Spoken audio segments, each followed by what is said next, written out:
আজ প্রভু আমাদেরকে যে বাক্য দিয়েছেন তা এই সময় আমরা পাঠ করব। আর তা লেখা আছে যোহনের সুসমাচার 14 অধ্যায় 7 থেকে 11 পদে। যোহন লিখিত সুসমাচার 14 অধ্যায় 1 থেকে 7 থেকে 11 পদ। প্রভু তার বাক্যে বলেন, যদি তোমরা আমাকে জানিতে তবে আমার পিতাকেও জানিতে। এখন অবধি তাহাকে জানিতেছ এবং দেখিয়াছ।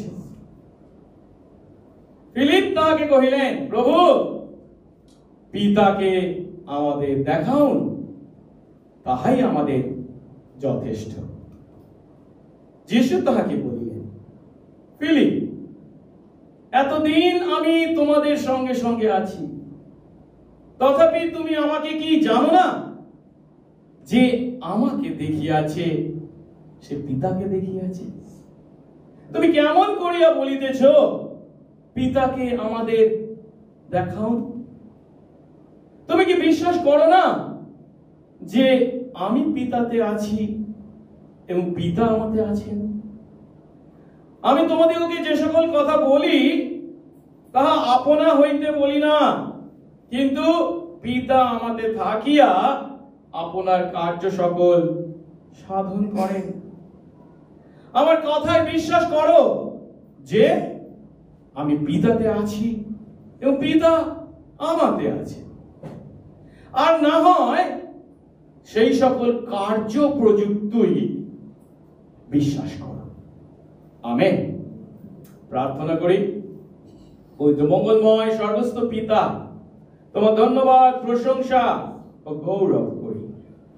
তোমারই অপার অনুগ্রহে তোমার কতিপয় দাস ও দাসী আজ তোমার চরণ তলে আমরা উপস্থিত হয়েছি। হয়তো আজ আমরা সংখ্যায় কম, ঠিক কথা, কিন্তু প্রভু, তুমি আমাদেরকে যে আশীর্বাদ করেছো সত্য আত্মায় তোমার ভজনা করা, সেই আশীর্বাদ যুক্ত আমরা প্রভু গো তোমার গৌরব করি, তোমার প্রশংসা করি।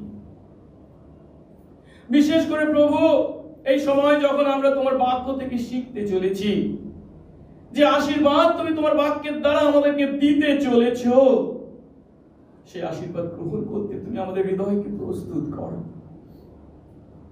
যেন প্রভু তোমার বাক্য আমাদের জীবনের প্রদীপ, যে আমাদের পথের আলোক, যে সেই বিশ্বাসে তোমার বাক্য শোনার জন্য আমরা আমাদের কান খুলি, হৃদয় খুলি এবং তোমার বাক্য জ্ঞানে গ্রহণ করে যেন আমাদের জীবনে প্রয়োগ করি। আশীর্বাদ করো। সকলের সঙ্গে সঙ্গে থাকো, যিশু নামে এই প্রার্থনা চাই। আমেন। আমরা বসবো।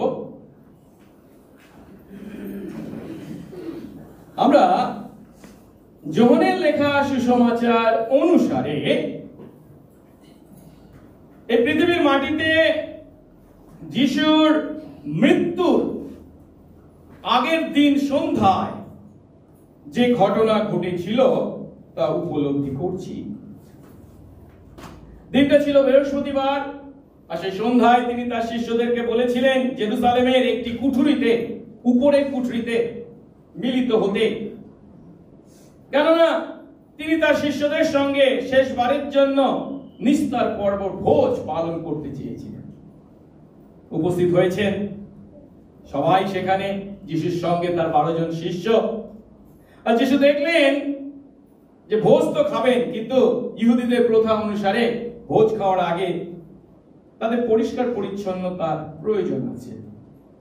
তাই তিনি নিজে এগিয়ে গেলেন। কেন? তার শিষ্যদের পা ধুইয়ে দিতে। যে কাজ ছিল কেবলমাত্র দাসদের, এমনকি ইহুদি দাসরাও তা করতো না, পরজাতীয় দাসরা করত।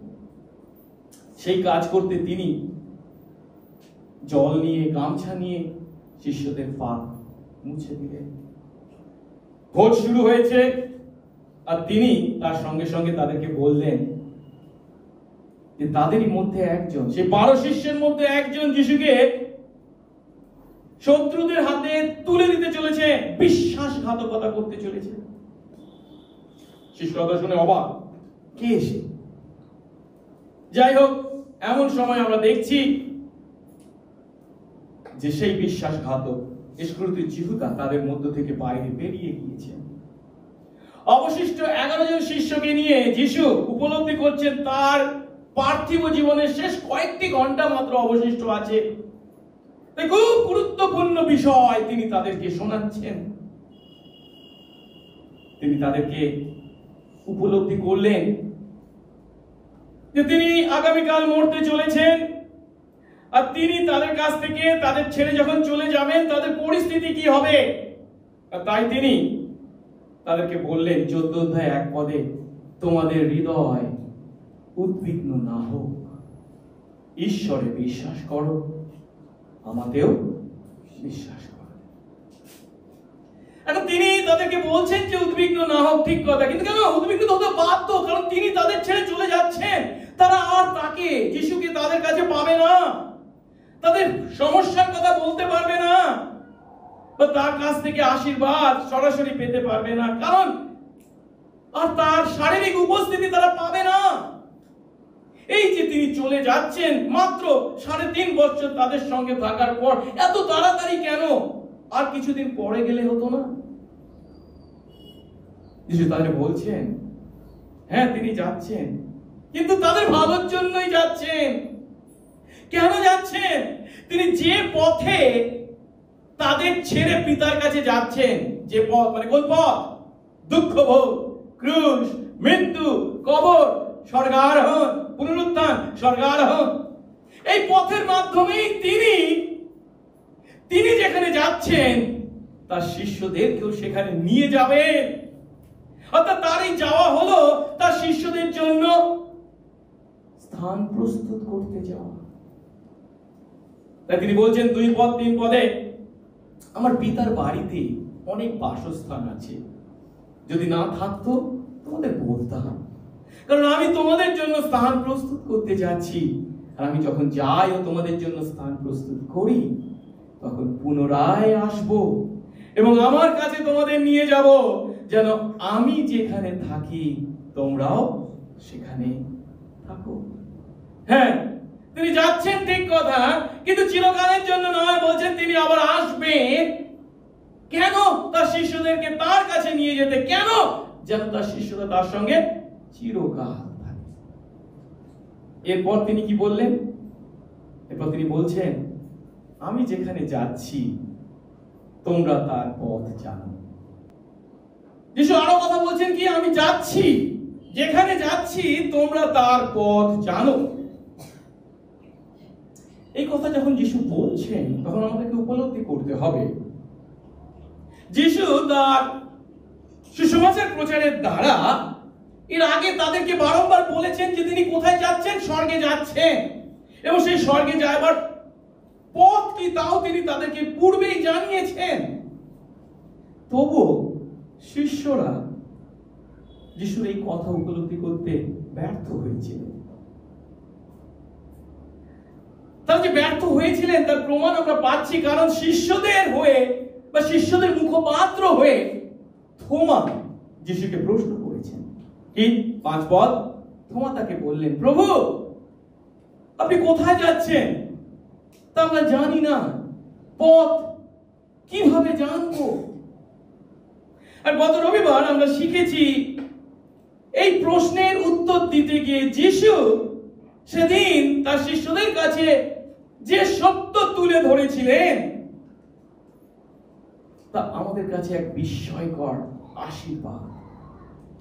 6 পদে যিশু বলছেন, আমি পথ ও সত্য ও জীবন, আমার মাধ্যমে না আসলে কেউ পিতার কাছে আসে না। আমি পথ ও সত্য ও জীবন, আমার মাধ্যমে না আসলে কেউ পিতার কাছে আসে না। তোমার প্রশ্ন ছিল পথ কিসে জানবো প্রভু, সেই পথ কি? যিশু উত্তর দিচ্ছেন কি?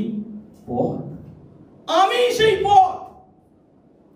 আর যিশু যখন এই কথা বলছেন তখন যিশু শিষ্যদের কাছে বিষয়টা পরিষ্কার হওয়া উচিত ছিল যে যিশু এখন যার কাছ থেকে এসেছেন বা যেখান থেকে এসেছে সেই স্বর্গে পিতার কাছে ফিরে যাচ্ছেন, আর সেখানে পৌঁছানোর জন্য তাদের কাছে একমাত্র পথ হলেন স্বয়ং যিশু।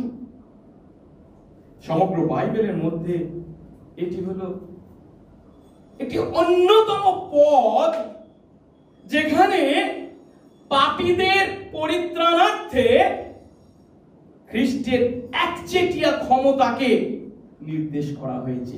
একচেটিয়া ক্ষমতা, অর্থাৎ যিশু যখন বলছেন আমার মাধ্যমে না আসলে কেউ পিতার কাছে আসে না, তার মানে কেউ যদি পিতার কাছে তথা ঈশ্বরের কাছে যেতে চায় যিশুকে বিশ্বাস করতে হবে। যিশুর মাধ্যমে যিশুকে প্রভু পরিত্রাতা বলে গ্রহণ করে তবে সে যেতে পারে। এখন পিতার কাছে তিনি যে একমাত্র পৌঁছাবার পথ, একথা বলেই কিন্তু যিশু থেমে থাকেননি। আজ আমরা তার পরবর্তী শাস্ত্রাংশ পাঠ করেছি, আর সেখানে দেখছি যিশু কেবলমাত্র পিতার কাছে পৌঁছাবার পথ নন, তিনি স্বয়ং সেই পিতা যে ঈশ্বর, তিনি স্বয়ং ঈশ্বর। তার ঈশ্বর প্রকৃতিকে পরিষ্কারভাবে বর্ণনা করেছেন। যিশু স্বয়ং ঈশ্বর। 7 পদে যিশু বলছেন, তোমরা যদি আমাকে জানতে তবে আমার পিতাকেও জানতে। এখন থেকে তাকে তোমরা জানো, তোমরা তাকে দেখেছো। তোমরা যদি আমাকে জানতে তবে আমার পিতাকেও জানতে। যিশু যখন এই কথা বলছেন তার শিষ্যদেরকে, তখন তার মাধ্যমে তিনি কি বলতে চেয়েছেন? শিষ্যরা যদি তাকে জানতেন, যিশুকে জানতেন, তাহলে তারা পিতাকেও, পিতাকে মানে কাকে? ঈশ্বরকেও জানতেন। অর্থাৎ এই কথার মধ্যে যে সত্য লুকিয়ে আছে তা হলো তার শিষ্যরা এখন যিশুকে জানে ঠিক কথা, কিন্তু তারা এখনো সেই সত্য উপলব্ধি করতে পারেনি যে যিশুকে জানার অর্থ পিতা ঈশ্বরকেও জানা। না, আজ আমাদের মধ্যে অনেকে আছি যারা যিশুর সম্বন্ধে চিন্তা করি, ও এই পৃথিবীর মাটিতে বিভিন্ন মহাপুরুষ ছিলেন, অনেক অবদান এসেছিলেন, যারা সুন্দর সুন্দর কথা বলে গেছেন, শিক্ষা দিয়ে গেছেন, জ্ঞান বুদ্ধি দিয়ে গেছেন আমাদেরকে, তাদের মধ্যে যিশু একজন। না, ভুল। যিশু নিজে একজন মহাপুরুষ বলে নিজের পরিচয় এখানে দিচ্ছেন না। তিনি বলছেন তাকে জানা মানে পিতাকে জানা, যার অর্থ তিনি স্বয়ং পিতা যে বৈশিষ্ট্য বা সত্তার অধিকারী, তিনি সেই একই সত্তা ও বৈশিষ্ট্যের অধিকারী। তিনি ঈশ্বর, তিনি বিশ্বব্রহ্মাণ্ডের সৃষ্টিকর্তা, রক্ষাকর্তা, পালনকর্তা, ঈশ্বর। তিনি আর 5 জন মহাপুরুষদের মধ্যে একজন নন।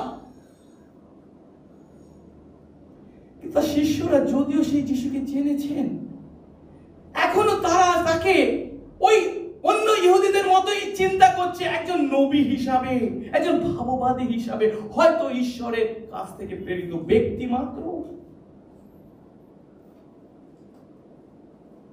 কিন্তু যিশু এখানেই শেষ করেননি। যদি তোমরা জানতে তাহলে আমার পিতাকেও জানতে, এই কথা বলেই শেষ করেননি। তার সঙ্গে তিনি যোগ করছেন, এখন থেকে তাকে জানো। তাকে মানে কাকে? পিতাকে। এবং তাকে দেখেছো মানে কাকে? পিতাকে দেখেছো। কেন? যে তোমরা আমাকে জেনেছো, আমাকে দেখেছো, তাই এখন থেকে তোমরা তাকে দেখেছো, তাকে জেনেছো। অর্থাৎ তাদের এই উপলব্ধি এখনো পর্যন্ত যদিও পূর্ণ হয়নি, তারা যিশুকে জেনেছে, কিন্তু যিশুকে জানা মানে ঈশ্বরকে জানা, এই উপলব্ধি পায়নি। কিন্তু আর কয়েক ঘন্টা পর তাদের এই চিন্তা তাদের এই উপলব্ধি সম্পূর্ণভাবে পরিবর্তিত হতে চলেছে। কেন? আর কয়েক ঘন্টা পর যিশু যখন ক্রুশের উপর মরবেন, তার মৃত্যুর দ্বারা তিনি এই শিষ্যদের কাছে উপস্থাপিত করবেন তারা কোন ঈশ্বরকে বিশ্বাস করে, কোন ঈশ্বরের সেবা করে, সেই ঈশ্বর কেমন ব্যক্তি। আর কয়েক ঘন্টা পর যিশু বলছেন, এখন থেকে তাকে তোমরা জানবে, তাকে তোমরা দেখবে, বা তোমরা তাকে দেখেছো, বা তোমরা তাকে জেনেছো। যার অর্থ, যিশুকে জানার অর্থই যে পিতাকে জানা। এই সম্পূর্ণ পরিবর্তিত উপলব্ধি তারা লাভ করতে চলেছে। এ কথার দ্বারা যিশু নিচে আর কয়েক ঘন্টা পর যে প্রায়শ্চিত্ত কাজ সাধন করতে চলেছেন সেই ক্রুশের উপরে, তাকে নির্দেশ করছেন এবং তার মাধ্যমে তারা উপলব্ধি করতে পারবে যে তারা কেমন ঈশ্বরের সেবা করে, কেমন ঈশ্বরে বিশ্বাস করে। কেমন ঈশ্বর তিনি? তিনি হলেন সেই ঈশ্বর যিনি আমাদেরকে আমাদের পাপ থেকে উদ্ধার করবার জন্য নিজের পুত্রকে পর্যন্ত উৎসর্গ করতে দ্বিধা করেন না। নিজের উপকারের জন্য নয়, নিজের লাভের জন্য নয়, আমাদের মতো পাপীদের পাপ থেকে উদ্ধার করবার জন্য নিজের ছেলেকে পর্যন্ত দিয়ে দেন। তাই বাইবেল বলে রোমীয় 8:32 পদে, যিনি নিজ পুত্রকেও নিষ্কৃতি দিলেন না, did not spare his son, নিষ্কৃতি দেননি, নিজের ছেলেকে পর্যন্ত তিনি উৎসর্গ করেছেন আমাদের সকলের জন্য। বিশ্বাসী সন্তান আমাদের জন্য তাকে সমর্পণ করেছে। আর পিতা হয়ে আমাদের মতো পাপীদেরকে উদ্ধার করতে যখন তিনি তার পুত্রকে উৎসর্গ করতে চলেছেন, তখন পুত্র কি করেছেন? পুত্র তখন স্বেচ্ছায় এই আমাদের মতো পাপীদেরকে পাপ থেকে উদ্ধার করতে নিজেকে, নিজের জীবনকে উৎসর্গ করেছেন স্বেচ্ছায়। না, আমি চাই না, আমি পারবো না, আমাকে কেন করতে বলছো, জোর করে তাকে পিতা তাকে করতে বাধ্য করেছেন তা নয়, স্বেচ্ছায় আনন্দ সহকারে। তাই জন 10:17 পদে যিশু বলেছেন, পিতা আমাকে এই কারণে ভালোবাসেন কারণ আমি আমার প্রাণ সমর্পণ করি যেন তা পুনরায় গ্রহণ করি। সমর্পণ করি মানে কি? আমি স্বেচ্ছায় তা উৎসর্গ করি। এই ঈশ্বরকে তার শিষ্যরা এখনো পর্যন্ত উপলব্ধি করতে পারেনি, কিন্তু এখন উপলব্ধি করতে চলেছে। আর কয়েক ঘন্টা পর তারা তাকে জেনেছে, যাকে বিশ্বাস করেছে। তিনি হলেন এমন ঈশ্বর, পিতা হয়ে নিজের পুত্রকে পর্যন্ত উৎসর্গ করেন, পুত্র হয়ে স্বেচ্ছায় পিতার ইচ্ছা পালন করে আমাদের মতো, তার শিষ্যদের মতো পাপীদেরকে পাপ থেকে উদ্ধার করেন। এমন ঈশ্বর, এমন ঈশ্বরকে আপনি আর কোথাও পাবেন না। নেই কোনো ধর্মগ্রন্থে, নেই কোনো ইতিহাস পুস্তকে, কেবল তিনি আছেন আমাদের বাইবেলে। তাই যিশু এখানে যতদূর সম্ভব পরিষ্কার ভাবে, স্পষ্ট ভাবে তার শিষ্যদের কাছে এই সত্য তুলে ধরলেন কি? তিনি হলেন স্বয়ং ঈশ্বর। তিনি কোনো মহাপুরুষ নন, তিনি কোনো ভাববাদী নন, ঈশ্বর প্রেরিত সামান্য এক ব্যক্তি নন। তাই তিনি বলছেন কি?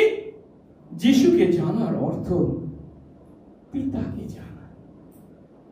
যিশু যখন বলছেন, যখন তোমরা আমাকে জানো তার মানে তোমরা পিতাকে জানো, আমাকে দেখেছো মানে পিতাকে দেখেছো, তখন তার অর্থ যিশু স্বয়ং ঈশ্বর হিসাবে ঈশ্বরের সমস্ত বৈশিষ্ট্য ও সত্তার অধিকারী। তিনি নিজে ঈশ্বর।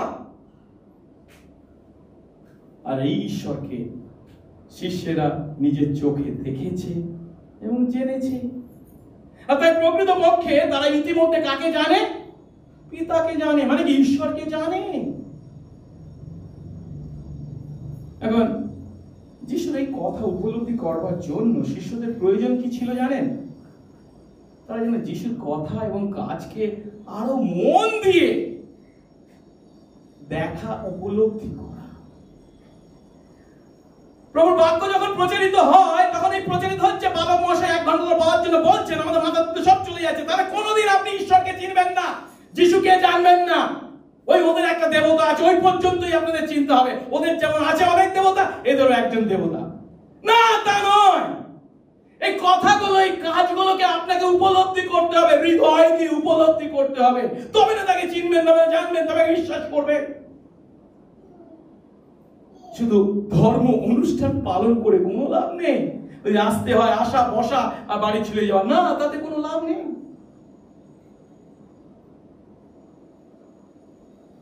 এখন যিশু যখন বলছেন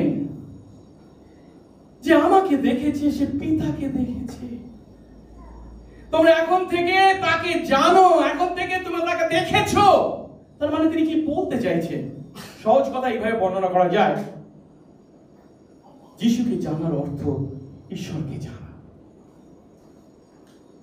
যেহেতু আমাদের ঈশ্বর হলেন এক ঈশ্বর, যদিও কিন্তু 3 ব্যক্তি, এবং 3 ব্যক্তির প্রত্যেক ব্যক্তি সমান সত্তা বা বৈশিষ্ট্যের অধিকারী। তাই যিশু নিজে হলেন ঈশ্বর, তাকে দেখার অর্থ ঈশ্বরকে দেখা। আরো সহজ করে এটাকে এইভাবে ব্যাখ্যা করা যায়, যিশু যখন তার শিষ্যদেরকে বলছেন, তোমরা যদি তোমাদের প্রাথমিক জীবনের অভিজ্ঞতার দ্বারা, এই যে তোমরা আছো 3টে বছর আমার সঙ্গে উঠছো, বসছো, চলছো, বেড়াচ্ছো, প্রচারের সময় উপস্থিত থাকছো, আমার অলৌকিক কাজের সময় তোমরা নিজের চোখ থেকে দেখছো, এই যে প্রাথমিক জীবনের অভিজ্ঞতা, তার মাধ্যমে আমার কথা শুনে, আমার কথা এবং কাজকে বিবেচনা করে আমি কে, এ লোকটা কে, এ ব্যক্তি কে, তা যদি তোমরা সত্যি জানবার চেষ্টা করতে, তাহলে আমার মধ্যেই তোমরা সেই পিতাকে দেখতে পাতে, সেই ঈশ্বরকে দেখতে পেতে। কারণ আমি হলাম সেই তৃতীয় ঈশ্বরের দ্বিতীয় ব্যক্তি। আর এখন থেকে তোমরা তাকে, সেই পিতাকে জানো, কারণ এখন আমি একেবারে পরিষ্কার ভাবে তোমাদেরকে কি বলেছি, আমি সেই পিতার কাছে পৌঁছাবার একমাত্র পথ ও সত্য ও জীবন। তাই পিতাকে না জানার কোন অজুহাত আর টিকবে না, কারণ তোমরা তোমাদের নিজেদের চর্মচক্ষু দিয়ে ও আত্মিক চক্ষু দিয়ে সেই পথ তথা যিশু আমাকে তোমরা দেখেছো। প্রভুর কাছে প্রার্থনা করি, প্রভু যেন আমাদের প্রত্যেকের আশীর্বাদ করেন। এই মণ্ডলীতে যখন প্রভুর বাক্য প্রচারিত হয়, শুধু একটা অনুষ্ঠান হিসাবে বাক্য প্রচার যেন না থাকে, সেই বাক্য যেন আমাদের হৃদয়কে সেলবিদ্ধ করে। সেই বাক্যের মাধ্যমে ঈশ্বর যেন তার আত্মা দ্বারা আমাদের হৃদয়ে কথা বলেন। যিশু কে তো উপলব্ধি করি। যিশু কি বলছেন, তোমরা যদি আমাকে জানতে, আমার পিতাকেও জানতে।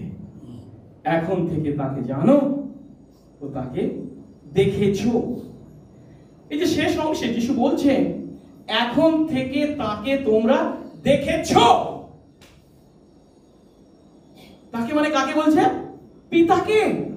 এখন থেকে তোমরা পিতাকে দেখেছো। এই কথাটা শুনে ফিলিপ চিন্তায় পড়ে গেছে। আচ্ছা, যিশু কি বলছেন?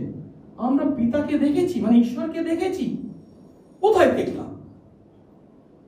ফিলিপ যখন এই কথা শুনেছে, তার মনে হয়েছে, সত্যি যদি যিশু ঈশ্বরকে একবার চোখের দেখা দেখতে পেতাম, তাহলে আমার সমস্ত সন্দেহ, সমস্ত ভয় দূর হয়ে যেত। দেখা দাও, তাই তো? ফিলিপের মনে সেই ইচ্ছা। আমাদের কতজনের মনে ইচ্ছা আছে, ওই ঈশ্বর তোমার তো আরাধনা করি, প্রত্যেক রবিবার এসে তোমার এখানে আরাধনা করি, হ্যাঁ, কিন্তু তুমি অদৃশ্য, তোমাকে চোখে দেখা যায় না। একবার দেখা দিলে কি সমস্যা আছে? একবার দেখা দাও, দেখা দাও। ফিলিপের মনে সেই ইচ্ছা। আর তাই ফিলিপ যিশুকে কি বলছেন? ফিলিপ তাকে বললেন 8 পদ, প্রভু। প্রভু মানে কি? যিশু। যিশু পিতাকে আমাদের দেখান, তাই আমাদের পক্ষে যথেষ্ট, আর কিছু চাই না। আমার সমস্ত সন্দেহ, ভয়, তুমি যে সমস্ত কথা বলছো সব আমি বিশ্বাস করবো, শুধু পিতাকে দেখাও। আমাদের মনে অনেকের এই ইচ্ছা আছে, তাই তো? ঈশ্বরকে যদি একবার চোখের দেখা দেখতে পেতাম, সব সময় তিনি অদৃশ্য, কোথায় দেখতে যদি পেতাম তাহলে বিশ্বাস করতাম। আর যিশু কি বলছে? তোরা দেখেছিস, আমি হলাম সে যে আমাকে দেখেছে, পিতাকে দেখেছে। এই ফিলিপেরা দেখে যেত, সবাই দেখে যেত, তবু কি হচ্ছে? দেখবার জন্য বলছে, দেখা দাও। কি মনে হয় আপনাকে ঈশ্বর কালকে রাতে ঘুমাতে গেলে না, রাতে ঈশ্বর দেখি এই দেখ আমি হলাম ঈশ্বর, আর পরের দিন আমি যিশুকে বিশ্বাস করেছি, খুব বিশ্বাস করবেন, তাই তো? আপনার মনে কি বলে? ওটা স্বপ্ন ছিল, ওটা কি সত্যি? আমি জেগে আছি, এখন দেখা দাও, তবে দেখবো, তবে বিশ্বাস করবো। যখন আমরা ফিলিপের এই প্রশ্ন বা ইচ্ছার কথা দেখতে পাচ্ছি, বলছেন প্রভু পিতাকে আমাদের দেখান, তাই আমাদের পক্ষে যথেষ্ট, তখন এই একই ধরনের ইচ্ছার কথা আমরা পুরাতন নিয়মে একজনকে দেখতে পাই, মোশি তার নাম, অন্যতম প্রধান ভাববাদী মোশি, যার মাধ্যমে, যার নেতৃত্বে ঈশ্বর তার প্রজাদেরকে মিশর থেকে উদ্ধার করে কনান দেশে গেছিলেন। আমরা যাত্রা পুস্তক 33 অধ্যায় যদি পাঠ করি, সেখানে 8 পদে ঈশ্বরকে মোশি বলছেন কি? বিনয় করি, তুমি আমাকে তোমার প্রতাপ দেখতে দাও, তোমার গৌরব দেখতে দাও, তোমার প্রতাপ দেখতে দাও। যখন মোশি ঈশ্বরের প্রতাপ দেখবার ইচ্ছা প্রকাশ করেছিলেন, তখন ঈশ্বর তাকে কি বলেছিলেন? আমি সবটা ব্যাখ্যা করছি না, আমরা যদি দেখি 20 পদ, ঈশ্বর তখন তাকে বললেন, ঈশ্বর আরো বললেন কি? তুমি আমার মুখ দেখতে পাবে না, কারণ মানুষ আমাকে দেখলে বাঁচতে পারে না। পবিত্র ঈশ্বরকে আমরা, সেই ঈশ্বরের পবিত্র মুখ দেখবার যোগ্য নই, এই পাপী মানুষ আমরা বাঁচতে পারি না। কিন্তু সেই যাত্রা পুস্তক 33 অধ্যায়ের শেষ অংশ যদি আমরা পাঠ করি, তাহলে কিন্তু দেখতে পাই, কিন্তু ঈশ্বর একটা কথা বলেছিলেন কি? মোশে আমি তোমাকে ওই পাথর, এই পাহাড়ের যে ফাটল রয়েছে উপত্যকায়, ওখানে রেখে দেব, আমি হাত দিয়ে তোমাকে এইভাবে ঢেকে রাখবো, তারপরে আমি আস্তে আস্তে এগিয়ে যাব, পরে হাত যখন সরাবো তখন তুমি আমার কেবল পিছনটা দেখতে পাবে, আমার মুখ দেখতে পাবে না। কারণ কি? মুখ দেখলে মানুষ বাঁচে না। 23 পদে ঈশ্বর সেই কথা বলেছেন, পরে আমি আমার করতল, মানে আমার এই হাত যখন সরিয়ে নেব, উঠালে তুমি আমার পিছন দিক দেখতে পাবে, কিন্তু আমার মুখের দর্শন পাওয়া যাবে না। যাই হোক, সেদিন মোশি ঈশ্বরের প্রতাপ দেখতে চেয়েছিলেন যদিও, তার মুখ দর্শন করতে চেয়েছিলেন যদিও, ঈশ্বর কিন্তু স্পষ্ট ভাষায় তাকে জানিয়েছেন তুমি আমার মুখ দেখতে পাবে না। মোশি যা দেখার সুযোগ পেয়েছিলেন তা হলো কেবল তার পশ্চাৎভাগ। এখন মোশি যদিও সেই ঈশ্বরের মুখোমুখি তার মুখ দর্শন করতে পারেননি, কিন্তু ঈশ্বরের গৌরব হোক যে সেই ঈশ্বরের প্রতাপ, অনুগ্রহ এবং সত্য তিনি আমাদের কাছে প্রদর্শন করবার জন্য তার পুত্রকে এই পৃথিবীর মাটিতে পাঠিয়েছিলেন। যিশু যখন এই পৃথিবীর মাটিতে আসেন, তখন ঈশ্বর কেমন দেখতে, ঈশ্বর কেমন করেন, তার বৈশিষ্ট্য কি, তার স্বচক্ষে দেখবার সুযোগ সেই সময়কার মানুষ, তবে ইহুদিরা লাভ করেছিল। আর তাই যিশু নিজে বলছেন, যিশুর বিষয় যোহন লিখেছেন, যোহন 1 অধ্যায় 18 পদে, ঈশ্বরকে কেউ কখনো দেখেনি, একমাত্র পুত্র যিনি পিতার পাশে থাকেন, পিতার ক্রোড়ে থাকেন, তিনি তাকে প্রকাশ করেছেন। মোশে যদিও ঈশ্বরের পশ্চাৎভাগ দেখেই সন্তুষ্ট হয়েছিলেন, কিন্তু যিশুর শিষ্যরা সেই ঈশ্বরের নিখুঁত প্রকাশ যিশু খ্রিস্টকে নিজেদের চোখে দেখার সুযোগ পেয়েছে। সেই শিষ্যরা যখন যিশুকে দেখেছেন, মানে কাকে দেখেছেন? তিনি যার নিখুঁত প্রকাশ, নিখুঁত প্রতিমূর্তি। তিনি কে? স্বয়ং ঈশ্বর।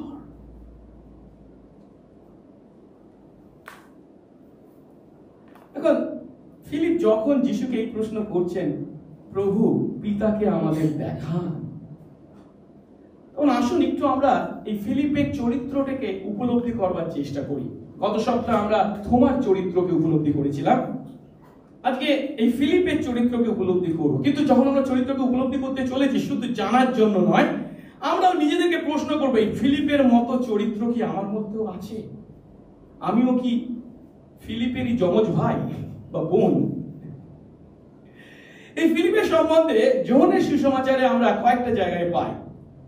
প্রথম পাই আমরা 1 অধ্যায়, যোহনের সুসমাচারে 1 অধ্যায়ে, যখন যিশুর সঙ্গে তার প্রথম সাক্ষাৎ কিভাবে ঘটেছিল তা বলা হয়েছে। যোহন বাপ্তাইজকের 2 শিষ্য ছিলেন, একজন আন্দ্রিয়, আরেকজনের নাম বলা হয়নি, যতদূর সম্ভব তিনি ছিলেন যোহন। আর যোহন বাপ্তাইজক বলছেন, ওই দেখো ঈশ্বরের মেষ শাবক, যিশুকে দেখিয়ে বলছেন যিনি জগতের পাপভার নিয়ে যান। আর তখন এই দুজন সে যিশুর অনুসরণ করেছেন। পরের দিন দেখা যাচ্ছে কি আবার পিতর আরেকজনকে, তার ভাইকে বা তার দাদাকে নিয়ে এসেছেন তার কাছে। আন্দ্রিয় এনেছে তার ভাইকে, কাকে? পিতরকে। তার পরের দিন আরেকজনের কথা বলা হচ্ছে, তিনি কে? এই ফিলিপ, যার সঙ্গে বৈষয়িদাতে যিশুর সাক্ষাৎ হয়। যখন 1 অধ্যায় 43 থেকে 46 পদে তা আমরা পাই। তার নাম ছিল একটা গ্রিক নাম, ফিলিপ হচ্ছে গ্রিক নাম, এটা কিন্তু হিব্রু নাম ছিল না। যাই হোক, সেই সময় ইহুদিদের মধ্যে অনেকে এই ইহুদি ভাষাভাষী বা সংস্কৃতির সঙ্গে পরিচিত হওয়ার ফলস্বরূপ গ্রিক নাম ধারণ করত। এবং তারপর তিনি তার সম্বন্ধে আরো একটি পাই, যেটা ওই গালিলের বৈষয়িদাতে যে পিতর আন্দ্রিয় থাকতো, তিনিও তাদের সঙ্গেই থাকতেন, সেইখানেই, সেই গ্রামেরই অধিবাসী ছিলেন। এবং এরপর ফিলিপ যখন ঈশ্বরের যিশুর সাক্ষাৎ পান, তিনি সেখানেই থেমে থাকেন না। তিনি কি করেন? তার বন্ধু নথনে, যাকে বর্থলোমিও বলা হয়ে থাকে, যিশুর কাছে নিয়ে এসেছিলেন, যাকে দেখে যিশু বলেছিলেন, ওই দেখো একজন সত্য ইসরায়েল, প্রকৃত ইসরায়েল। যাই হোক, এরপর আমরা এই ফিলিপের উল্লেখ পাই 6 অধ্যায়, যেখানে যিশু 3 দিন ধরে প্রচার করেছেন। আর প্রচার করবার পর লোকেরা যখন ক্ষুধার্ত, তখন তিনি সেই ক্লান্ত পরিশ্রান্ত মানুষদেরকে দেখে করুণাবিষ্ট হয়েছিলেন, তাদের আহার যোগাবার কথা চিন্তা করেছিলেন। আর তখন তিনি এই ফিলিপকে একটা কথা বলেছিলেন, এদের খাবারের কিছু ব্যবস্থা করা যায় না, ইত্যাদি। আর তৃতীয় সাক্ষাৎটা পাই, তৃতীয় উল্লেখটা পাই আমরা 12 অধ্যায়ে। যিশুর সঙ্গে সাক্ষাৎ করবার জন্য কিছু গ্রিকরা এসেছিল, পরজাতীয়রা এসেছিল, কিন্তু তারা এসে অন্য কোনো শিষ্যের কাছে যাওয়া নয়, এই গ্রিক নামধারী ফিলিপের কাছে এসেছিল। এখন এই 3টে জায়গায় যে ফিলিপের উল্লেখ করা হয়েছে, তার থেকে ফিলিপের চরিত্রটাকে একটু আমরা উপলব্ধি করতে পারি। কেন? 6 অধ্যায়ে যখন বিস্তর লোক দেখেছেন যিশু এবং তারা ক্লান্ত, তাদের আহারের প্রয়োজন আছে, তখন যিশু কি বলছেন? যিশু চোখ তুলে বিস্তর লোক তার কাছে আসতে দেখে ফিলিপকে বললেন, ওদের খাওয়ার জন্য আমরা কোথায় রুটি কিনতে পারি? তার পরের পদে বলছে যিশু এই কথা ফিলিপকে পরীক্ষা করে বললেন। ফিলিপ কিন্তু এই পরীক্ষায় পাস করতে পারেননি। যখন তাকে প্রশ্ন করা হয়েছে এদের খাবারের জন্য রুটি কোথা থেকে কিনতে পাওয়া যাবে, তখন সে কি উত্তর দিয়েছে? কি বলছেন, এত মানুষের খাবার 200 দিনারিও যথেষ্ট নয়, অত টাকা আর এত খাবার পাবো কোথা থেকে? খুব বাস্তববাদী, যা চোখে দেখতে পায় তাকে একটু টপকে গিয়ে বিশ্বাসের চোখ দিয়ে দেখবার ক্ষমতা তার ছিল না। ফিলিপ যা পারেনি তা কিন্তু আন্দ্রিয় পেরেছিল। আন্দ্রিয় দেখি যে ওদের মধ্যে একটা বাচ্চা ছেলে বসে আছে, যার কাছে কিনা 5টা রুটি আর 2টো মাছ আছে। যিশুর কাছে এনে বলছে, একটা ছেলের কাছে শুধু 5টা রুটি 2টো মাছ আছে। প্রভু কি করেছিলেন? সেই 5টা রুটি আর 2টো মাছ দিয়ে 5000-এরও বেশি মানুষকে খাইয়েছিলেন। যদিও প্রথমে সুযোগটা তিনি কাকে দিয়েছিলেন? ফিলিপকে। ফিলিপ সেই সুযোগকে গ্রহণ করতে পারেনি। আমরা নিজেদেরকে আবার প্রশ্ন করে দেখি, ঈশ্বর আমাকে কতবার তার আশ্চর্য কাজ দেখবার, উপলব্ধি করবার সুযোগ দিয়েছেন, কিন্তু আমি বিশ্বাসে এগিয়ে আসতে পারিনি। আমার অবিশ্বাস আমাকে দূরে টেনে রেখেছে, বাস্তববাদী চিন্তা ক্ষমতা আমাকে দূরে সরিয়ে রেখেছে। বিশ্বাস করতে পারি। এরপর 12 অধ্যায় যখন আমরা যাই তখন দেখতে পাই যে কিছু গ্রিকরা এসেছে যিশুর সঙ্গে সাক্ষাৎ করতে। 20 পদ, যারা ভজনা করবার জন্য পর্বে এসেছিল এই গ্রিকরা, তাদের মধ্যে কয়েকজন কি ছিল? গ্রিক ছিল। তারা গালিলের বৈশ্বিতাবাসী ফিলিপের কাছে এসে তাকে বিনতি করলো, মহাশয় আমরা যিশুকে দেখতে চাই। ইহুদি ফিলিপকে এসে পরজাতীয়রা বলছে আমরা যিশুর সঙ্গে সাক্ষাৎ করতে চাই। এদের কি যিশুর সঙ্গে দেখা করতে দেওয়াটা ঠিক হবে? এরা কি যিশুর সঙ্গে সাক্ষাৎ করবার যোগ্য হতে পারে? চিন্তার বিষয়। ফিলিপ সরাসরি গিয়ে যিশুকে বলতে পারতেন, যিশু তোমার সঙ্গে, আপনার সঙ্গে দেখা করবার জন্য কিছু গ্রিক এসেছে, আমি ওদেরকে ডেকে আনি। না, তা তিনি পারেননি। তিনি কার কাছে ছুটে গেছেন? আন্দ্রেয়ার কাছে। কি করব বল? আন্দ্রেয়া তখন দুজনে মিলে গিয়ে যিশুকে বলছেন ইত্যাদি ইত্যাদি। এখন এই যে ফিলিপের চরিত্রকে কয়েকটি সামান্য ঘটনার মধ্যে থেকে আমরা দেখবার সুযোগ পেয়েছি। যে ফিলিপ ছিলেন খুবই বাস্তববাদী, যে ফিলিপ ছিলেন সন্দেহবাদী, যে ফিলিপ ছিলেন কোনো কিছু পদক্ষেপ গ্রহণ করবার আগে অনেক চিন্তা ভাবনা করে তারপরে এগোতেন, তিনি যিশুর কাছে এখানে কি বলছেন? আমার চোখ দিয়ে, চর্ম চোখ দিয়ে যেন আমি পিতাকে দেখতে পাই, সেই ইচ্ছা প্রকাশ করেছিলেন। কিন্তু একটা বিষয় আমরা যেন ভুল না করি, অবশ্যই ফিলিপ তার চর্মচক্ষু দিয়ে পিতাকে দেখবার ইচ্ছা প্রকাশ করেছেন, কিন্তু তার মানে এই নয় তিনি ঈশ্বরের আত্মিক অস্তিত্বকে বা অদৃশ্য অস্তিত্বকে অস্বীকার করতেন, তা নয়। তিনি ঈশ্বরে অবশ্যই বিশ্বাস করতেন, ঈশ্বর আছেন, তিনি অদৃশ্য। কিন্তু যেহেতু পুরাতন নিয়মে আমরা দেখতে পাই মোশি ঈশ্বরের প্রতাপে পশ্চাৎ ভাগ দেখতে পেয়েছিলেন, মোশি শুধু নয় আরো অনেকে আছেন যারা দেখে পেয়েছিলেন, যে তাদের নেই ঈশ্বরের প্রতাপের দৃশ্যগ্রাহ্য আকার দেখবার আশা তিনি এখানে করেছেন। কিন্তু ফিলিপ যে সত্য উপলব্ধি করতে ব্যর্থ হয়েছিলেন তা হলো যিশুর সান্নিধ্যে 3 বছর থাকার দ্বারা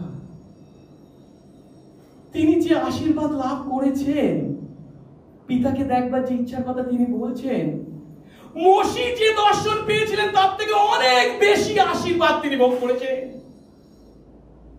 তার কারণ পুরাতন নিয়মে আমরা জানি অনেক সময় আমরা দেখতে পাই ঈশ্বর বিভিন্ন মানুষকে দেখা দিয়েছেন। ধরুন আব্রাহাম, কি ঘটনা ঘটেছিল? সদম এবং গমোরাকে ধ্বংস করবার আগে আব্রাহামের সাথে সাক্ষাৎ করতে 3 জন এসেছেন, 2 জন এগিয়ে গেছে, 1 জন বাকি পড়ে আছে। এবং তার সঙ্গে কি কথা হচ্ছে? ঈশ্বর বলছেন অব্রাহামকে, আমি এইভাবে একটা কাজ করতে চলেছি, আমি অব্রাহামকে না জানিয়ে এটা করবো, তাই অব্রাহামকে বলছি জানো সদম গমোরা ধ্বংস হবে ইত্যাদি ইত্যাদি। কিন্তু 3 জন দূত বলা হয়েছিল, কিন্তু এরপর থেকে কিন্তু বলা হচ্ছে কি, কিন্তু কে? স্বয়ং সদাপ্রভু তিনি। এই যে পুরাতন নিয়মের বিভিন্ন জায়গায়, শুধু এখানে আরো অনেক জায়গায় আমরা দেখতে পাই যে ঈশ্বর মানুষদেরকে এসে দেখা দিয়েছেন। মানবকে দেখা দিয়েছিলেন, গিদিয়নকে দেখা দিয়েছিলেন। এই সমস্ত উপলব্ধি, এই সমস্ত স্থানগুলোতে আসলে কি আমাদের ঈশ্বর কি 3 ব্যক্তিতে এক ঈশ্বর, পিতা পুত্র পবিত্র আত্মা। পুরাতন নিয়মে মনে হয় কি শুধু পিতাই যেন কাজ করে চলেছে, পবিত্র আত্মা খুব একটা বেশি উল্লেখ নেই, আর যিশুর কথা তো উল্লেখ নেই বলে মনে করি। কিন্তু না, ঈশ্বর চিরকালের জন্য, অনন্তকালের জন্য পিতা পুত্র পবিত্র আত্মা 3 ব্যক্তিতে এক ঈশ্বর হয়ে অবস্থান করেন। পুরাতন নিয়মের সময় যিশু ছিলেন এবং মাঝে মধ্যে তিনি এইভাবে আব্রাহামকে শুধু নয় আরো অনেককে এসে দেখা দিয়েছেন। ঈশ্বরতাত্ত্বিকরা একে বলে থাকে খ্রিস্টোফ্যানি, অর্থাৎ কি পুরাতন নিয়মে খ্রিস্টের আবির্ভাব। কিন্তু এইভাবে পুরাতন নিয়মে যখন খ্রিস্ট মানুষদেরকে দেখা দিয়েছেন সামান্য কিছু সময়ের জন্য, কিছু কালের জন্য মাত্র, কিন্তু সেই সামান্য কালের জন্য যে খ্রিস্ট পুরাতন নিয়মে আবির্ভূত হয়েছিলেন, তিনি সামান্য কালের জন্য নয়, এই পৃথিবীর মাটিতে 33টা বছর কাটিয়েছেন এবং তার মধ্যে এই 3টে বছর, শেষ 3টে বছর তিনি তার শিষ্যদের সঙ্গে ওঠা বসা করেছেন, একসঙ্গে পথ চলেছেন, একসঙ্গে খাবার খেয়েছেন। একসঙ্গে শিক্ষা দিয়েছেন, একসঙ্গে অলৌকিক কাজ সাধন করেছেন।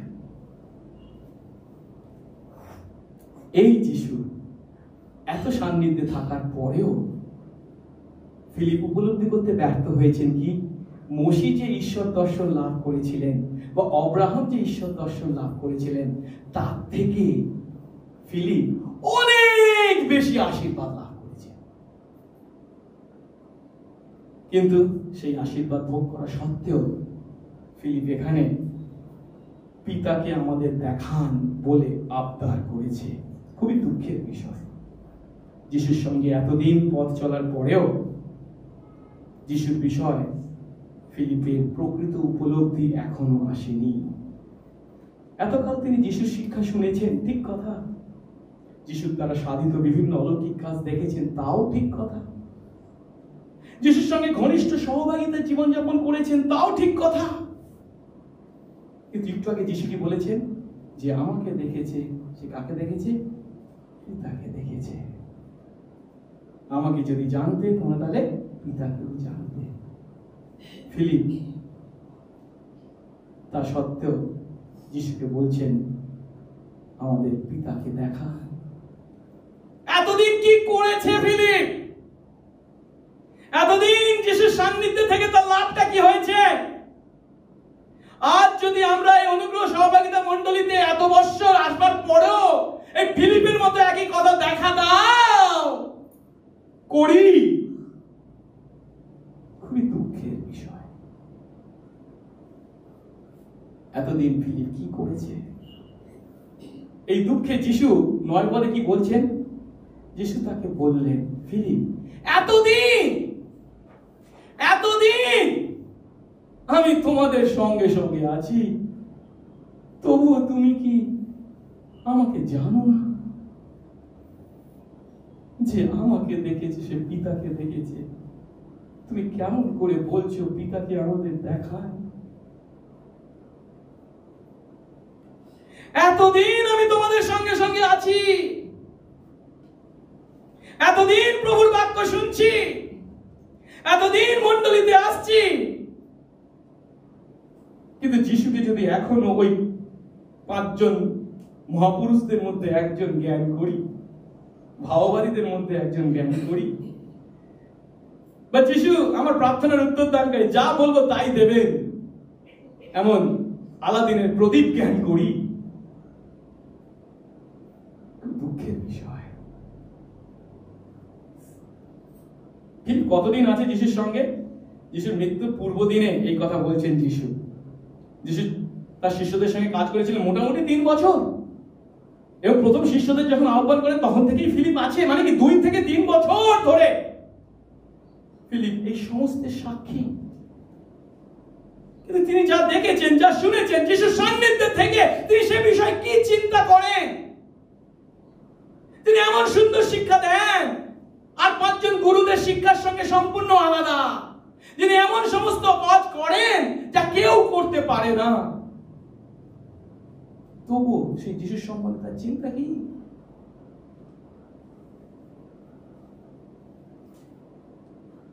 যিশু সেখানেই থেমে থাকেননি। এতদিন তুমি আমার সঙ্গে সঙ্গে আছো বলার পর কি বলছেন? তুমি কি বিশ্বাস করো না যে আমি পিতাতে আছি এবং পিতা আমাতে আছেন? আমি তোমাদের যে সমস্ত কথা বলি তা নিজে থেকে বলি না, কিন্তু পিতা আমাদের থেকে তার কাজ সাধন করেন। আমি আর পিতা অভিন্ন। আমার মধ্যে পিতা আছেন, আমি পিতার মধ্যে আছি। আমি যে কথাগুলো বলছি এগুলো আমার কথা নয়, তিনি আমার মাধ্যমে তা বলছেন, তিনি তার কাজ সাধন করছেন।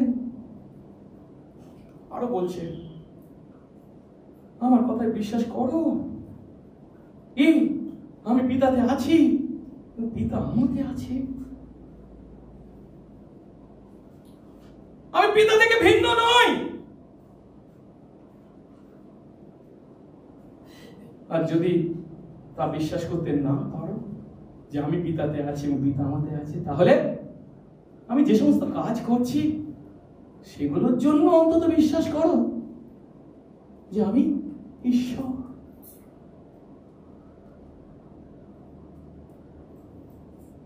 কথার দ্বারা যিশু যে কথা বলতে চাইছেন তা হলো, পিতার কাজ তিনি সাধন করে চলেছেন, বা পিতা তার মাধ্যমে কাজ করছেন।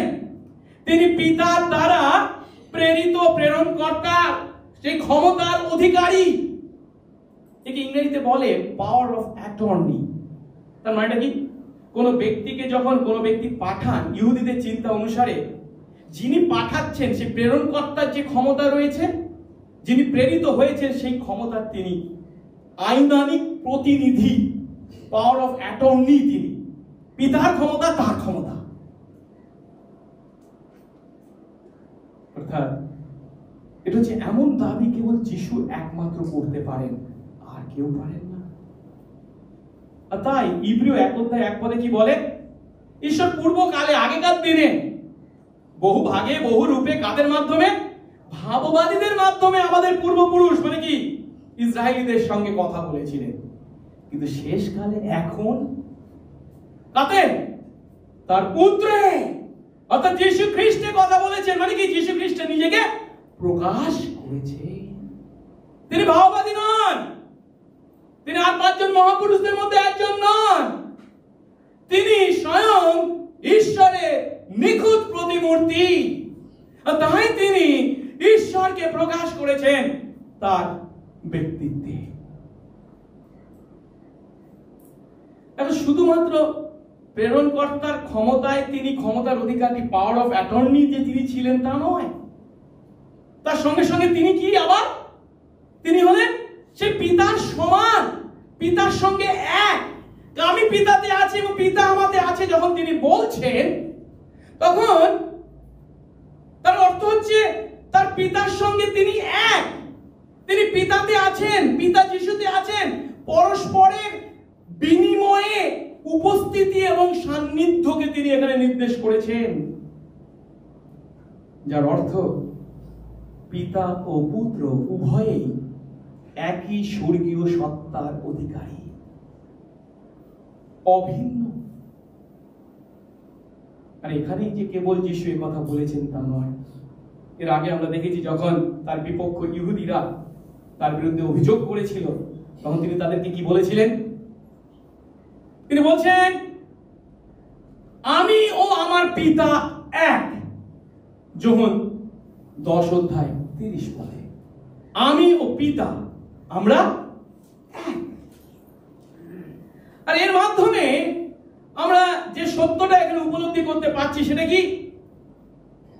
যিশু একটু কঠিন বিষয় হলেও খুব সহজ আকারে তাদের কাছে তুলে ধরছেন।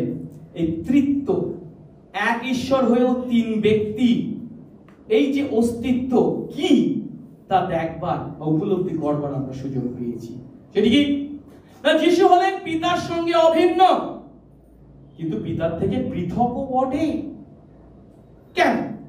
তিনি যখন বলছেন আমি পিতাতে আছি এবং পিতা আমাতে আছেন, তার মানে এই নয় আমি হচ্ছি পুত্র, আমি হচ্ছে আবার পিতা, তা নয়, তা নয়। আমি এবং পিতা যখন বলছেন, তখন কি আমি এবং পিতা কি দুজন বা 2 ব্যক্তি, আলাদা, একে অন্য থেকে আলাদা। কিন্তু একই সঙ্গে যখন বলছেন তিনি আমাতে আছেন এবং আমি পিতাতে আছি, তখন তার অর্থ কি? আমরা হলাম সত্তার দিক থেকে, বৈশিষ্ট্যের দিক থেকে অভিন্ন, কোনো পার্থক্য নেই। সত্তাতে তারা অভিন্ন, পিতা ও পুত্র। পিতাও ঈশ্বর, পুত্রও ঈশ্বর। কিন্তু পিতা আর পুত্র মানে হচ্ছে যিশুই হচ্ছেন পিতা, যিশুই হলেন পুত্র, তা নয়। আমার খুব খারাপ লাগে অনেক সময় যারা এমন কথা বলে, যিশু বাবা, যিশু বাবা। যিশু বাবা নন, বাবা হচ্ছেন পিতা ঈশ্বর, যিশু হলেন পুত্র। আমরা যদি বলি যিশু বাবা, তার মানে কি যিশু পুত্র হয়েও তিনি আমার পিতা? না, তা নন। তিনি পিতা ও পুত্র পৃথক ব্যক্তি, কিন্তু তা সত্ত্বেও পিতা যেমন ঈশ্বর, পুত্র তেমন ঈশ্বর। তাহলে কি 3 ঈশ্বর? না। 2 ঈশ্বর? না, এক ঈশ্বর। এক ঈশ্বর হয়েও 3 ব্যক্তি। খ্রিস্টান পালকদের মধ্যেও অনেককে দেখেছি এই তৃতীয় ঈশ্বরের ব্যাখ্যা দিতে গিয়ে এমন কথা ব্যাখ্যা দেয় কি, ও তৃতীয় ঈশ্বর মানে কি, আমি যখন বাড়িতে থাকি তখন আমি বাবা, আর চার্চে যখন আসি তখন আমি পালক, আর যখন আমি ছেলেদেরকে পড়াই তখন আমি শিক্ষক। কি সহজে অনুভব করা যায়, কি সহজে। একটাই ব্যক্তি কিন্তু কি তার তিনটে আকার, তাই তো? বাড়িতে থাকলে বাবা, চার্চে থাকলে পালক, আর ক্লাসে থাকলে শিক্ষক। কি সহজে উপলব্ধি করা যায় এক ব্যক্তি তার তিনটে আকার, তিন জায়গায় তিন অঙ্গ। ঈশ্বর হচ্ছে তিন জায়গায়, পিতা পুত্র পবিত্র আত্মা, আলাদা আলাদা আকার মাত্র, আসলে এক ব্যক্তি না। বাইবেল কখনো একে তৃতীয় ঈশ্বর বলে না। যে সমস্ত পালকরা এই সমস্ত শিক্ষা দেয় তারা ভুল শিক্ষা দেয়, তারা বাইবেল পড়েনি, তারা কোন ঈশ্বরতাত্ত্বিক বিদ্যালয়ে যায়নি। বাইবেলের শিক্ষায় তৃতীয় ঈশ্বর হলো, যদিও ঈশ্বর এক কিন্তু তিন ব্যক্তি সম্পূর্ণ আলাদা। আমি এক ব্যক্তি, এখানে আমাদের তবলচি ভাই এক ব্যক্তি, এখানে মলাই এক ব্যক্তি, তিন ব্যক্তি যেমন আলাদা, তিন ব্যক্তি আলাদা, পিতা পুত্র পবিত্র আত্মা। কিন্তু পিতা যেমন 100% ঈশ্বর, পুত্রও যেমন 100% ঈশ্বর, পবিত্র আত্মা 100% ঈশ্বর। কেউ কম বা বেশি নয়। ও 3 ভাগের ঈশ্বর, এর 3 ভাগের 1 ভাগ ঈশ্বর, এর 3 ভাগের 1 ভাগ ঈশ্বর মিলে এক ঈশ্বর হচ্ছে তা নয়, সম্পূর্ণ ঈশ্বর, তিন ব্যক্তি। কিন্তু তাহলে কি তিন ঈশ্বর? না, ঈশ্বর কিন্তু এক। এটা মিলবে কি করে? মেলানো সম্ভব নয়। 1 + 1 + 1 3 হওয়ার কথা, কিন্তু না, 1 + 1 + 1 কিন্তু 3। আমাদের জ্ঞানে বুদ্ধিতে ব্যাখ্যা করা সম্ভব নয়। আমি সহজভাবে ব্যাখ্যার জন্য এই কথা বলে থাকি, এটা আমাদের বুঝতে অসুবিধা হয়। কেন? মানুষ আমরা ঈশ্বরের যখন সৃষ্ট হয়েছি তখন একটা মানুষকে ঈশ্বর কটা ব্যক্তিত্ব দিয়েছেন? একটা। এটাই আমাদের কাছে কি এটাই ঠিক। একটা মানুষ হতে গেলে তার একটা ব্যক্তিত্বই থাকবে। কিন্তু ঈশ্বর নিজের বেলায় কি করেছেন? আমি এক ঈশ্বর হয়েও তিন ব্যক্তিতে আমার অবস্থান রক্ষা করব, অস্তিত্ব রক্ষা করব না। সেটা কি করে? সেটা কি করে হয়? ঈশ্বর বলে তিনি তার জন্য স্পেশাল বৈশিষ্ট্যের অধিকার নিয়েছেন। আমার আপনার কিছু বলার আছে? তিনি এক ঈশ্বর হয়েও তিন ব্যক্তি না, এটা হতে পারে। এটা আপনার জ্ঞানে বুদ্ধিতে, কারণ কি মানুষ একটা মানুষের একটাই ব্যক্তিত্ব থাকে, কিন্তু তিনি কি এক ঈশ্বর হয়েও তিন ব্যক্তি, তিন ব্যক্তিত্বের অধিকারী, তিন ব্যক্তি তিনি। আর তাই তিনি এখানে একাধারে সত্তায় যদিও তারা এক, পিতা ও পুত্র, কিন্তু ব্যক্তিত্বে তারা পৃথক। পিতা পিতা, পুত্র পুত্র। প্রভু আমাদেরকে আশীর্বাদ করুন, এমন মহান ঈশ্বরের সন্তান হওয়ার আমরা সুযোগ পেয়েছি। পিতা হয়ে যিনি নিজের পুত্রকে পর্যন্ত উৎসর্গ করতে দ্বিধা করেননি, পুত্র হয়ে স্বেচ্ছায় আমাদের মতো পাপীদেরকে উদ্ধার করতে তিনি নিজেকে উৎসর্গ করেছেন। তাই মানুষের জ্ঞান বুদ্ধি দিয়ে এই সত্যকে উপলব্ধি করা সত্যি খুব কঠিন। ফিলিপের জ্ঞান বুদ্ধি দিয়ে এক সত্য উপলব্ধি করা কঠিন। কি? আমি পিতাতে আছি, পিতা আমাতে আছেন। আমরা যদিও দুই ব্যক্তি, কিন্তু সত্তায় আমরা এক। ফিলিপের জ্ঞান বুদ্ধি দিয়ে, মানুষের জ্ঞান বুদ্ধি দিয়ে উপলব্ধি করা কঠিন। আর তাই যিশু কি বলছেন শেষে? এটা যদি বিশ্বাস করতে কঠিন হয় তাহলে কি সেই সমস্ত কাজের জন্যই বিশ্বাস করো যে সমস্ত কাজ আমি করেছি, করে চলেছি, তোমাদের চোখের সামনে করেছি, নিজের চোখ দিয়ে তোমরা দেখেছো। কোন কাজ? জলকে দ্রাক্ষারসে পরিণত করা, বিভিন্ন রোগীকে সুস্থ করা, প্রান্তরে অসংখ্য মানুষকে খাদ্য দান করা, জলের উপর দিয়ে হাঁটা, 4 দিনের মরা লাশাকে জীবন দেওয়া। এই সমস্ত চিহ্ন একবার ভালো করে গভীরভাবে উপলব্ধি করো, তাহলে দেখতে পাবে এই যিশুতে ঈশ্বরের পাপ থেকে পরিত্রাণ করবার জন্য, মানুষের পাপ থেকে পরিত্রাণ করবার জন্য সেই পরিত্রাণমূলক সার্বভৌমত্ব। শুধু তাই নয়, আমার মুখ থেকে যে সমস্ত কথা বেরিয়েছে সে কথা সাধারণ কথা নয়, অনন্ত জীবনের কথা তোমরা শুনতে পাবে। অর্থাৎ যিশুর কথা ও কাজের মধ্যে মানুষের পরিত্রাণের জন্য ঈশ্বরের পরিকল্পনা একাধারে ঘোষিত হয়েছে এবং সাধিত হয়েছে। কিন্তু একটা বিষয় আমাদেরকে এখানে উপলব্ধি করতে হবে যে যিশু এই কথা বলবার অনেক আগেই কিন্তু ফিলিপ হোক বা তার সঙ্গে অন্য শিষ্যরা হোক, যিশু যে মসিহ তা বিশ্বাস করেছে। তারা কি বিশ্বাস করে না যিশুকে মসিহ হিসেবে? হ্যাঁ, বিশ্বাস করে। কিন্তু সেই বিশ্বাস কতখানি গুরুত্বপূর্ণ, সেই বিশ্বাসের পরিমাণ কতখানি, পরিণাম কতখানি, তা তারা এখনো পর্যন্ত উপলব্ধি করতে পারেনি। আর তাই এখানে যিশু ফিলিপকে কোন প্রেরণা দিচ্ছেন? তারা যে বিশ্বাস করে সেই বিশ্বাসের যুক্তিসঙ্গত পরিণামটা কি? এই যে যিশু মসিহ হিসেবে যখন তারা বিশ্বাস করছে, তার মানে হচ্ছে তারা ইতিমধ্যে সেই পিতাকে, সেই ঈশ্বরকে দেখেছে, শুনেছে এবং উপলব্ধি করেছে। ফিলিপ ইতিমধ্যেই জীবিত ও অনন্ত ঈশ্বরের সান্নিধ্য লাভ করেছে। আর তাই পিতাকে দেখার জন্য আর কোনো মহত্তর অলৌকিক কাজ বা প্রমাণের প্রয়োজন নেই।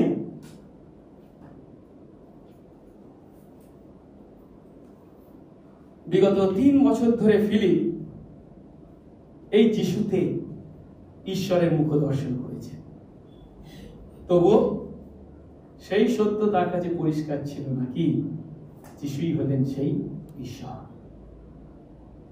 কেন? কারণ ফিলিপের চিন্তা, জাগতিকতা, সন্দেহ প্রবণতা, পার্থিব খুঁটিনাটি সংক্রান্ত বদ্ধ সংস্কার, সংকীর্ণ মনতা, এতকাল এই ফিলিপ কার সান্নিধ্য উপভোগ করেছেন তার পূর্ণ উপলব্ধিতে বাধা দিয়েছিল। অন্যান্য শিষ্যরাও ওই ফিলিপের মতোই সীমিত ক্ষমতার অধিকারী ছিল। তাদের বিশ্বাস ছিল দুর্বল, উপলব্ধি ছিল অসম্পূর্ণ, সন্দেহপ্রবণ, হতাশাপূর্ণ, অনিশ্চিত। আর এই ফিলিপ সমস্ত সময়, সব সময় কি করত? সমস্ত কিছু খুঁটিয়ে দেখার পক্ষপাতী ছিল। তার চিন্তা ছিল ঘটনা এবং ব্যক্তি কেন্দ্রিক। আর তাই তিনি খ্রিস্টের ঐশ্বরিক ক্ষমতা, ব্যক্তিত্ব এবং অনুগ্রহকে, সে পূর্ণাঙ্গ চিত্রকে আয়ত্ত করতে ব্যর্থ হয়েছিলেন। বুঝতে পারেননি, বিশ্বাস করতে পারেননি। দূরের বিষয়কে দেখতে তার একটু সময় লাগতো বেশি। তিনি সবসময় আরো বেশি প্রমাণ, আরো বেশি সাক্ষ্য খোঁজ করতেন। কি মনে হয়, এই ফিলিপের মতো আমরাও কি একই ধরনের মনোভাবের অধিকারী নই? যদি হয়ে থাকি, চিন্তা করার কোনো কারণ নেই। কেন? এই ফিলিপের মতো লোককেও যিশু ব্যবহার করেছে।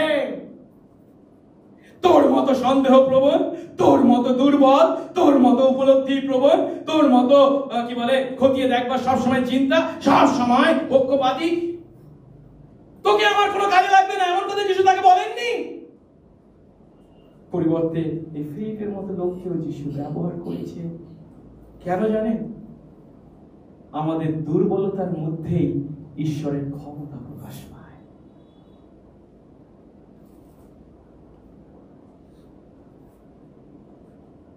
যিশুর জন্মে প্রায় 400 বছর পূর্বে গ্রিক দার্শনিক প্লেটো এই পৃথিবীর মাটিতে ছিলেন। প্লেটো একটা কথা বলে গেছেন। তিনি বলেছেন, বিশ্ব ভূমণ্ডলের স্রষ্টা তথা পিতাকে খুঁজে পাওয়া খুবই কঠিন কাজ, এবং আমরা যখন তাকে পাই তখন তার কথা অন্যদের বলা আমাদের পক্ষে অসম্ভব। বুঝতে পারছেন কথাটা কি? মানে এই বিশ্ব ভ্রমণের স্রষ্টাকে খুঁজে পাওয়া তো কঠিন, যদিও পেয়ে থাকি তার কথা অন্যকে বলবো বা বুঝাবো, তাকে প্রকাশ করব, এটা সম্ভব নয়। যিশু প্লেটোর এই কথাকে ভুল প্রমাণিত করেছে। কেন? কারণ আমরা আমাদের স্বর্গীয় পিতাকে, ঈশ্বরকে, তথা বিশ্ব ব্রহ্মাণ্ডের স্রষ্টাকে জানতে পারার সুযোগ পেয়েছি। যিশু সেই ঈশ্বর থেকে কেবল প্রেরিত হয়েছেন, তার সেই ক্ষমতার প্রতিনিধি হয়েছিলেন তাই নয়, তিনি পূর্ণ মাত্রায় পিতার সমসত্তায় ও বৈশিষ্ট্যের অধিকারী হয়ে সেই পিতাকে, ঈশ্বরকে আমাদের কাছে প্রকাশ করেছেন। আমরা সেই পিতাকে দেখবার সুযোগ পেয়েছি, তাকে জানবার সুযোগ পেয়েছি। আর এই কারণে বিশ্বাসী আমাদের হৃদয় ভয় বা সন্দেহ দ্বারা উদ্বিগ্ন হওয়ার কোনো প্রয়োজন নেই। কিন্তু প্রশ্ন হলো, আমরাও কি এখনো ফিলিপের মতো পিতা ঈশ্বরকে দেখবার আকাঙ্ক্ষা করি?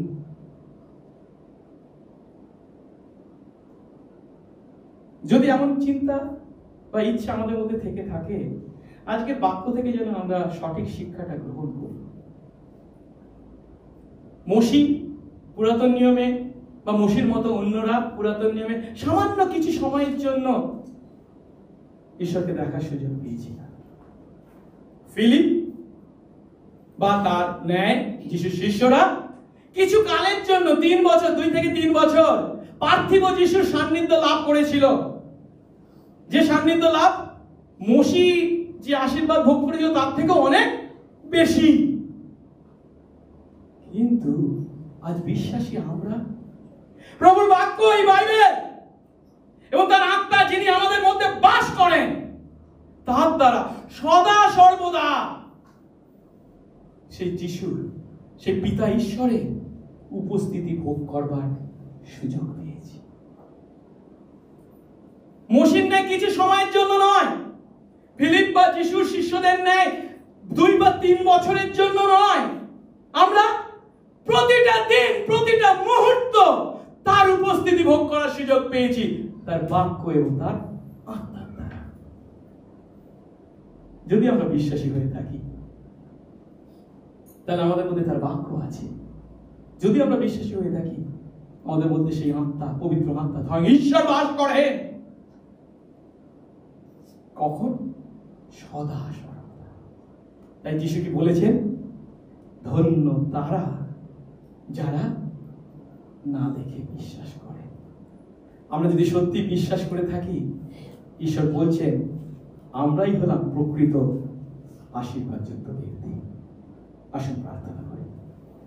পবিত্র মঙ্গলময় স্বর্গস্থ পিতা, তোমার ধন্যবাদ করি, তোমার প্রশংসা করি, তোমার গৌরব করি। প্রভু, আজ আবার তোমার বাক্যের মাধ্যমে তোমাকে, তোমার উপস্থিতিকে উপলব্ধি করবার সুযোগ পেলাম।